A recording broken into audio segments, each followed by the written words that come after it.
Okay, so I wanted to get started asking about the development of the documentary and what really inspired you to make the film and how maybe you got in touch with Phil overall as well. Sure, perfect. So I was wanted to do something in the field of bioengineering. It just seemed to make logical sense to me that a field like that would have interesting people in it. And I was just continuously researching the field, looking for stories, and then just one day I came across a story. It was a short little article in, I think it was MIT Technology Review, about a guy who experimented on his own brain. And I was like, whoa, it was like I had this eureka moment immediately. And the more I learned about the field, about the backstory of brain implantation in the 50s and 60s and some of the dubious experimentation that was going on, then to today, to like what people like Elon Musk and Facebook are trying to do, and all the philosophical and ethical conversation topics that it throws up. So I was hooked.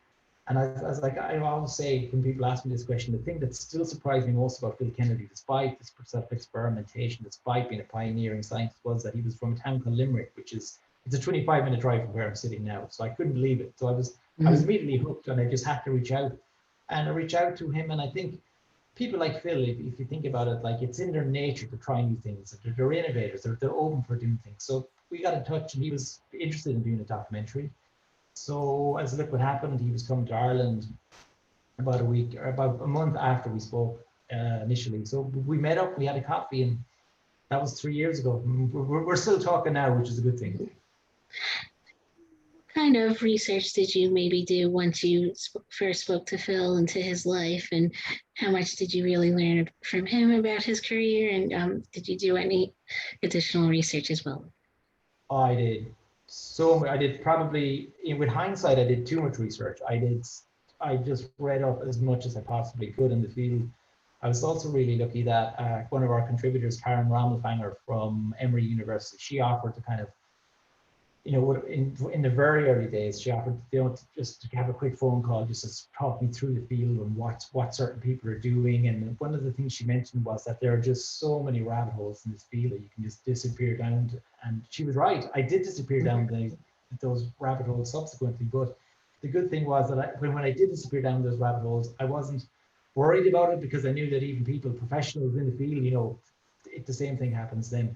So the benefit of researching the whole field and knowing so much about what was going on, I was able to cherry pick in the best elements of it that I felt fitted Phil's story, because ultimately it's about Phil Kennedy. And even though we do kind of tell some of the broader stories, the story of the field, everything had to be one degree away from Phil Kennedy, I guess. And once you started actually filming the documentary, what was your experience like of actually approaching directing and just that overall process of really directing and putting the film together once production began? I think what I did was I had every sequence kind of blocked out so that I knew what material was available, be it archival, be it CGI, whatever, and then I knew what I wanted to shoot to represent whatever feeling or whatever tone was going to be in that scene. And essentially, what I'm saying is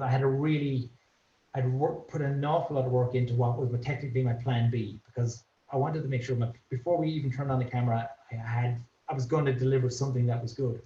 And then if Phil said something that I wasn't expecting, which he did, I was happy to follow that thread as well. I mean, one of the sequences in the documentary is, for example, we were finished filming. I was just trying to wring a towel, trying to get that final drop out of the day. And he just mentioned something about, he said that he worked with homeless people when he was in college. And I was like, okay, I mean, I know you're here, and he never told me that. Then he mentions a patient that he was basically, yes, he was a psychopath. I mean, I won't mention what he did, but he was one of the homeless people. And he said it was the psychopath told Phil that, you really need to get out of Ireland. You really need to go to America and broaden your horizons. And I mean, that was, big. It's a big moment in his life. But it's just, he only found out almost by accident. So I was like, Mm-hmm. And also speaking about the archival footage, I also wanted to ask about that in particular as well, and what that process was like of deciding what to include in the film in that sense as well. Yeah, I mean, I had mentioned one of the things that really struck me when I came across this film, first of all, was, it was the backstory. I was just fascinated by it. I mean, the backstory, and this is probably 5 minutes long, there's a sequence that covers it. But I mean, you could easily make a full feature documentary on the backstory. There's just so much crazy stories about what people were doing back in the 50s and 60s. But one of the things that struck me was that a lot of the conversation that we're having in the 50s and 60s about downloading brains and kind of kitschy kind of science ideas, it's the exact same conversation we're having now. It's the exact same thing that Elon Musk is kind of doing. So I thought there was kind of a through line between the two, the 50s and 60s, and what people are trying to do now. So I kind of thought that we could use some of those kind of kitschy, kind of sciencey, kind of archive as a kind of a motif all the way through the doc.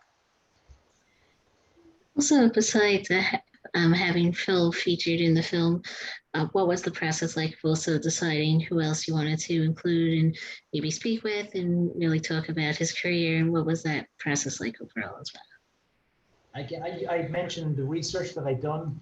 So that's where that really came into play as well. I knew I had a really good grasp of what scientists were doing what and where and what they were really strong on. So they kind of picked them. So I did a long list and then I did a short list and they kind of picked themselves. Like, I mean, John Horgan, the science writer from Scientific America, I just knew he was perfect to cover the backstory of, brain implants from the 60s. And he has a podcast and I'd heard him interviewed and I knew he was a great speaker.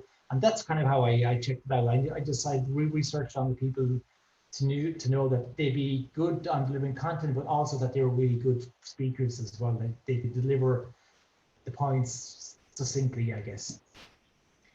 And also, what was the experience like of working with your cinematographers on the film and really working together to figure out how you wanted to visually tell the story and shoot the film? It's funny, like one of the cinematographers, JJ Rolfe, I mean, we kind of started working together. We did really crappy jobs starting off like 20 years ago. So we've just kind of worked up the line as a cinematographer, and I guess I worked up the line kind of behind the camera. So yeah, it was great, but we just met up and had a couple of meetings prior to the shoot, but we kind of know one another well, so it wasn't really that formal, and we just bounced ideas. And if we saw anything, kind of researched other films where I kind of thought some of the styles would lend itself to this film as well, and we just bounced ideas back and forth. It was kind of really organic and relaxed, really.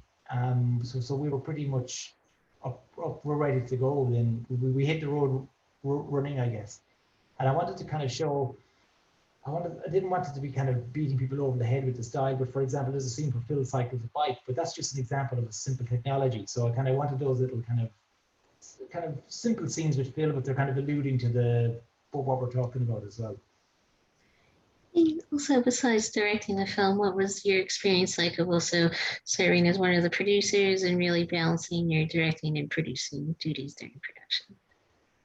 Well, I had worked as a producer on 2 other documentaries before this, so that was kind of my bread and butter anyway. So I was just used to it. So yeah, it was just fine. I think you do. I was lucky I had Sean Coulon, who's one of my colleagues. He kind of co-produced with me as well. So again, it's kind of Sean. I know I've kind of worked with Sean for maybe 10 years, so we know one another well, and we just bounce ideas back. Again, it's all very organic. It's not we don't really. It's not really a formal process where we say we're going to have a meeting between 12 and 1 and we're going to discuss X. I could just text Sean at any time of the day. What about this? And you go, yeah, that's a great idea. That's kind of how we work. Yeah, it was fine. I knew the workload, and I mean it was fine. It was not a big deal really. And then lastly, I also wanted to ask about the film premiering at the Tribeca Film Festival and what that experience has been like of being accepted into the festival and gearing up for the screenings as well. I think when myself and Phil met, but like I said, 3 years ago, so I think our dream, it wasn't even plan A, our dream was Tribeca. So to get in, it's just fantastic. Yeah, it's just, like I said, it's just, to get into a festival of that level, it just elevates the film and it elevates Phil's story, I guess. And it's just, I'm delighted for Phil as much as anything else, to be honest with you. He deserves a lap of honor. So I hope Tribeca, through Tribeca, he'll get it. Well, thank you very much again for taking the time out to speak with me. I appreciate it. Absolute pleasure. Thank you for your time as well. Thanks. Great. Bye. Bye.